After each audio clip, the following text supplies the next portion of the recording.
আমি সেই সঙ্গে শাপলা চত্বরে এবং পরবর্তীতে মোদি বিরোধী আন্দোলনে যারা শহীদ হয়েছেন তাদের আত্মার মাগফিরাত কামনা করছি এবং মহান আল্লাহ তাআলার কাছে কায় মনোবাক্যে প্রার্থনা করছি যেন তাদের সকলকে শহীদের মর্যাদা দেয়া হয় এবং তাদের পরিবারের প্রতি আমার সালাম জানাচ্ছি। শাপলা চত্বর যে ফ্যাসিবাদ বিরোধী আন্দোলনের সূচনা করেছিল, আমি মনে করি সেই আন্দোলনের মধ্য দিয়ে পরবর্তীতে আমরা যে জুলাই বিপ্লব দেখতে পেয়েছি এবং জুলাই বিপ্লবের মাধ্যমে যে ফ্যাসিবাদের পতন ঘটেছে তার পাটাতন নির্মাণ করেছিল শাপলার শহীদেরা।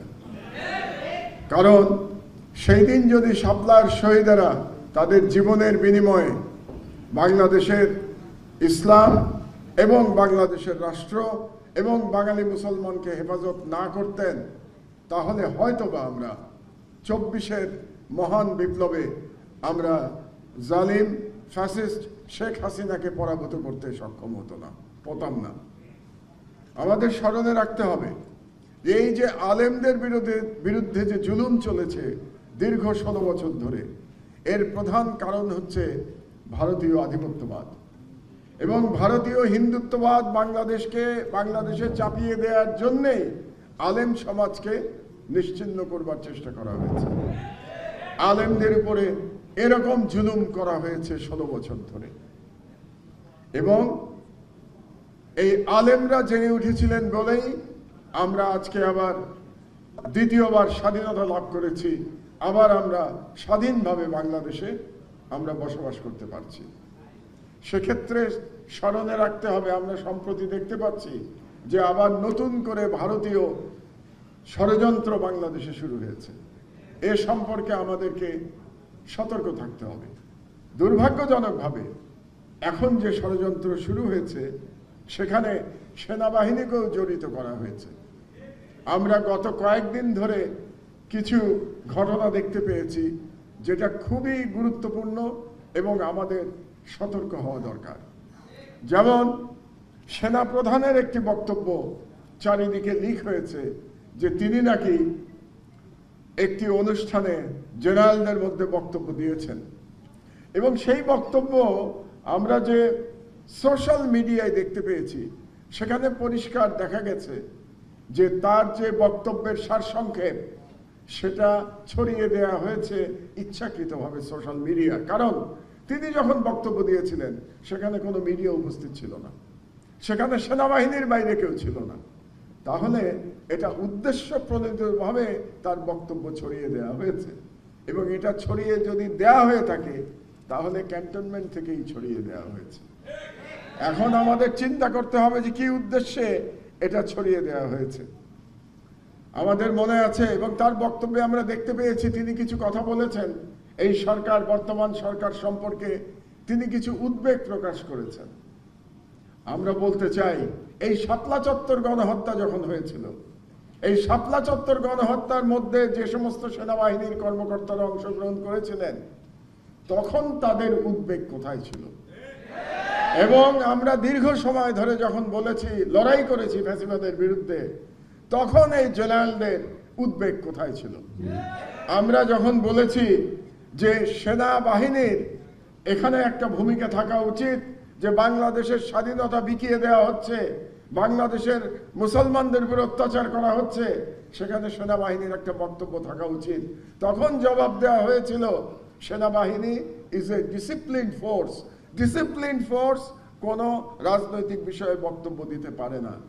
তাহলে আজকে ডিসিপ্লিন ফোর্স কিভাবে বক্তব্য দিচ্ছে? সেদিন যদি বক্তব্য না দিতে পেরে থাকে তাহলে এখন তাদের বক্তব্য দেওয়ার কথা নয়।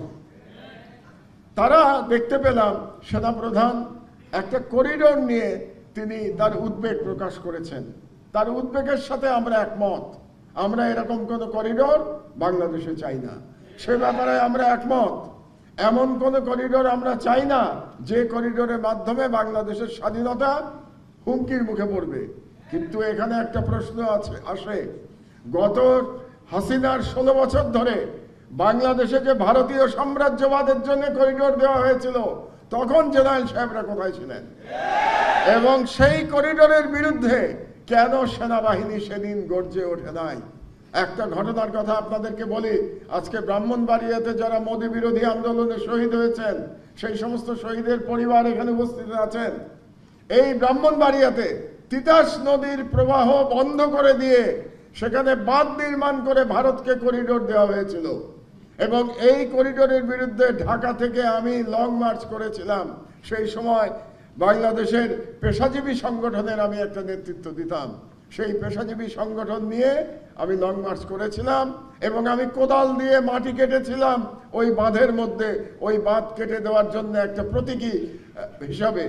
সেদিন তো আমাদের সেনাবাহিনী দুর্ভাগ্যজনকভাবে নীরব ছিলেন, এবং যে কারণে শেখ হাসিনা 16 বছর ধরে বাংলাদেশে ফ্যাসিবাদ চালাতে পেরেছে, যে কারণে বাংলাদেশের স্বাধীনতা দিল্লির কাছে ভুলুণ্ঠিত হয়েছিল। কাজেই আজকে যখন সেনাবাহিনী এই প্রসঙ্গে উদ্বেগ প্রকাশ করবেন, তাদের উদ্বেগ প্রকাশ করার অধিকার আছে, কিন্তু অতীতের দিকে তাদের তাকাতে হবে। আমার কাছে এখানে একটি লিস্ট আছে। এটি ISPR এই লিস্ট দিয়েছে। এই লিস্টটা কি জানেন? এই লিস্টটা হচ্ছে 5ই আগস্টের বিপ্লবের পরে কিছু ব্যক্তি আওয়ামী লীগের এবং পুলিশ এবং এমপিরা তারা আশ্রয় নিয়েছিল ক্যান্টনমেন্টে, এবং এই লিস্ট ISPR প্রকাশ করেছে। এবং ISPR বলেছে যে মানবিক কারণে তাদেরকে নাকি আশ্রয় দেওয়া হয়েছিল। সেখান থেকে আমি শুধু 3 জন লোকের নাম এখানে উল্লেখ করতে চাই। 3 জন ব্যক্তি পুলিশের। একজন হচ্ছে তার নাম হলো মনিরুল ইসলাম, তিনি এসবি চিফ ছিলেন। আর একজন হচ্ছেন খন্দকার লুৎফুল কবির, তিনি অতিরিক্ত আইজিপি ছিলেন। আর একজন হচ্ছেন হারুনুর রশিদ, ডিজি র্যাব ছিলেন। আর একজন হচ্ছেন প্রলয় কুমার জোয়ারদার। তো এই যে ব্যক্তিদের আমি নাম বললাম, ও আরেকজন আছেন আসাদুজ্জামান, যিনি তৎকালীন ডিআইজি সিজিটিসিতে ছিলেন। আপনারা কি জানেন তারা কি করতেন? তাদের কাজ ছিল আলেমদের ধরে ধরে জঙ্গি বানানো, এবং জঙ্গি বানিয়ে পরিবার সহ তাদেরকে হত্যা করা হয়েছে। তাহলে যে মনিরুল ইসলাম, যে আসাদুজ্জামান, যারা বাংলাদেশের আলেমদের জঙ্গি বানিয়ে পরিবার সহ তাদেরকে উড়িয়ে দিয়ে জঙ্গি তকমা দিয়ে হত্যা করেছে, তাদেরকে মানবিক কারণে আশ্রয় দেওয়ার কোনো কারণ থাকতে পারে না। তার থেকে বড় কথা হলো এই যে 3 জনের নাম আমি বললাম, মনিরুল ইসলাম, আসাদুজ্জামান এবং প্রলয় কুমার জোয়ারদার, তাদের এখন কোনো হদিস নাই। আপনারা যদি তাদেরকে আশ্রয় দিয়ে থাকেন, তাহলে আপনাদের দায়িত্ব ছিল তাদেরকে আইনের হাতে অর্পণ করা, যাতে করে আলেম হত্যার জন্য, বাংলাদেশের জনগণকে হত্যার জন্য এবং শাপলা চত্বর হত্যাকাণ্ডের জন্য তাদেরকে আমরা বিচার করতে পারি। কিন্তু সেই কাজ তারা করেন নাই, বরং তাদেরকে দেশ থেকে পালিয়ে যেতে সহযোগিতা করা হয়েছে। তো এর জন্য আমরা কাকে দায়ী করব? একজন আর্মি জেনারেল, তার নাম মুজিবুর রহমান, তাকে বলা হয় তিনি নাকি সব থেকে বড় ভারতের দালাল ছিলেন, লেফটেন্যান্ট জেনারেল মুজিব। তাকে ক্যান্টনমেন্টে আটক করেছে, এটা ক্যান্টনমেন্ট থেকেই বলা হয়েছিল তাকে আটক করা হয়েছে, কিন্তু পরবর্তীতে জানা গেল তিনি নাকি ভারতে পালিয়ে গেছেন। তাহলে তাকে পালিয়ে যেতে কারা সহায়তা করেছে, সেই প্রশ্ন আজকে আমাদের উত্থাপন করতে হবে। আপনারা দেখতে পাচ্ছেন বিগত কিছুদিন ধরে আবার ভারতীয় দালাল গোষ্ঠী এবং ইসলামী বিদ্বেষী গোষ্ঠী মাথা চাড়া দেওয়ার চেষ্টা করছে। এই যে গত 3-4 দিন ধরে বাংলাদেশে এক ধরনের রাজনৈতিক অনিশ্চয়তা চলছে, সেই অনিশ্চয়তা নিয়ে ভারতীয় প্রত্যেকটা মিডিয়াতে আনন্দ প্রকাশ করা হচ্ছে। তারা বলতে চাচ্ছে যে ইউনূস সরকারের পতন হবে, আর ইউনূস সরকারের পতন হলে সব থেকে বেশি আনন্দিত হবে ভারতীয় মিডিয়া এবং ভারত সরকার। এটা আপনাদেরকে বুঝতে হবে।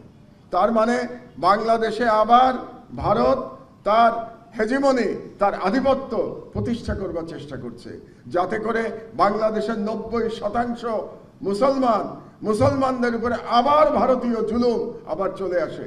যে জুলুম আপনারা আজকে দেখালেন, সেই জুলুম আবার নতুন করে করবার জন্য ভারত থেকে ষড়যন্ত্র করা হচ্ছে। আমি আপনাদের কাছে অনুরোধ জানাই, এই ষড়যন্ত্র সম্পর্কে সতর্ক থাকবেন। এবং আমি বলতে চাই আপনাদেরকে, এটা আমি কয়েকবার বলেছি, বাংলাদেশের আলম সমাজ যদি ঐক্যবদ্ধ থাকে তাহলে ভারতের ক্ষমতা নাই বাংলাদেশে আবার নতুন করে তার নিয়ন্ত্রণ প্রতিষ্ঠা করে। কাজেই আমি বাংলাদেশের আলেম সমাজকে একতাবদ্ধ থাকার জন্য, ঐক্যবদ্ধ থাকার জন্য আমি আহ্বান জানাচ্ছি। আপনারা ঈমান রক্ষা করতে তো চান নাকি? ঈমান রক্ষা করতে চান না? আপনারা স্বাধীনতা রক্ষা করতে চান না বাংলাদেশের? বাংলাদেশের স্বাধীনতা রক্ষা করতে হলে বাংলাদেশের ইসলাম রক্ষা করতে হবে। বাংলাদেশের ইসলাম এবং স্বাধীনতা অঙ্গাঙ্গিভাবে জড়িত, এটা আপনাদেরকে মনে রাখতে হবে। আমরা যদি মুসলমানের ঈমান ঠিক রাখতে পারি, বাংলাদেশের স্বাধীনতা কেউ ছিনিয়ে নিতে পারবে না। এই জন্যে আমি আজকে এখান থেকে, এই মঞ্চ থেকে আমি দেশপ্রেমিক ঐক্য গঠনের আহ্বান জানাচ্ছি। আমি সেখানে ভূমিকা রাখার জন্যে মাওলানা মামুনুল হকের প্রতি আমি আহ্বান জানাচ্ছি। এখানে হেফাজতের মাননীয় মহাসচিব উপস্থিত আছেন সাজিদুর রহমান সাহেব, তার প্রতি আমি আহ্বান জানাচ্ছি, আপনারা জাতির মুরব্বী হিসাবে ঐক্যবদ্ধ করার আপনারা ইনিশিয়েটিভ গ্রহণ করুন। এখানে যারা রাজনৈতিক নেতৃবৃন্দ আছেন তাদের প্রতিও আমি আহ্বান জানাচ্ছি, আমরা ঐক্যবদ্ধ না থাকতে পারলে আমরা যে আবার দ্বিতীয় স্বাধীনতা পেয়েছি সেটা রক্ষা করতে পারবো না। একবার আমরা প্রথম স্বাধীনতা পেয়েছিলাম, এটা রক্ষা করতে পারি নাই, কারণ ভারত সেই স্বাধীনতা ছিনিয়ে নিয়ে গিয়েছিল।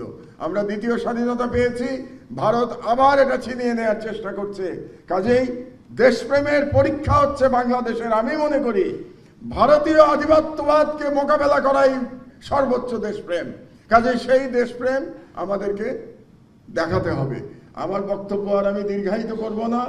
আবারও বলি, শাপলা চত্বরে যারা শহীদ হয়েছেন তাদের প্রতি আমার শ্রদ্ধা জানাই, এবং আজকে শাপলা স্মৃতি সংসদের এই অনুষ্ঠানে আমাকে আহ্বান জানানোর জন্যে, বক্তব্য দেওয়ার জন্যে আমি মামুনুল হক সাহেবের প্রতি আমি কৃতজ্ঞতা জানাচ্ছি।